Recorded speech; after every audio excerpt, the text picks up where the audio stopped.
Bonjour, bienvenue sur la chaîne. Aujourd'hui, on essaye un nouveau concept. Enfin, j'ai pas vérifié, mais ça s'appelle le Draw My Book. Du coup, je vais commencer avec La Passe Miroir, le tome 1, donc Les fiancés de l'hiver, de Christelle Davos.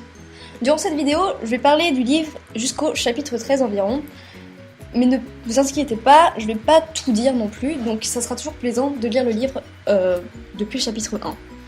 Donc on va commencer. Donc il fut un temps où la terre était comme de nos jours, ronde et lisse. Sauf que un jour, Dieu la brisa en 1000 morceaux, c'est ce qu'on appelle la déchirure. Et du coup, ces petits morceaux, ils devinrent des arches flottantes sur lesquelles vivent le reste de l'humanité.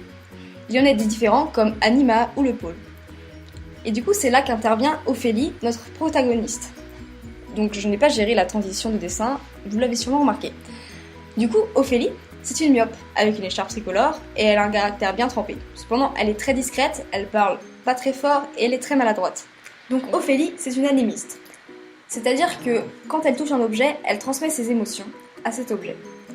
Mais Ophélie, c'est pas qu'une animiste, elle a aussi de la chance parce qu'elle est une liseuse. C'est-à-dire qu'elle a des super mains. Elle peut lire les objets, connaître les pensées des propriétaires des objets au moment où ils les touchaient, etc., etc. Et en plus, Ophélie, elle est super bonne liseuse. Elle peut remonter jusqu'à la déchirure et même encore plus loin. Ce qui est super rare. Il y a juste un livre qui lui résiste et qui semble très important. Il s'en fait de peau humaine et il appartient à Artémis. C'est là que vous vous demandez, mais qui est Artémis? Donc Artémis, c'est le chef de famille, l'esprit de famille sur Anima. Donc c'est aussi l'esprit de famille d'Ophélie. Et du coup, c'est grâce à elle que tous les animistes ont des pouvoirs, etc. Ils descendent tous d'Artémis. Sauf qu'il y a un mystère à propos d'elle, car elle n'a pas du tout de mémoire, ce qui est bien curieux pour un géant pareil. Du coup, le script de l'histoire, c'est qu'Ophélie est mariée contre son gré à quelqu'un du pôle. Ça ne lui va pas du tout, parce qu'elle va se dire qu'elle va faire en sorte de ne pas être mariée au final. C'est-à-dire qu'elle a déjà réussi à s'échapper à 2 mariages. Sauf que celui-ci, c'est un peu plus compliqué, car c'est Artémis en personne qui l'oblige à se marier. Du coup, jusque-là, vous vous dites, c'est un script un peu cucu. Mais bon, c'est pas que ça, l'histoire. Donc, le jour où son mari arrive, il semble la détester réciproquement, ce qui l'arrange fortement. Sorn, de son nom, est grand, taciturne et impoli.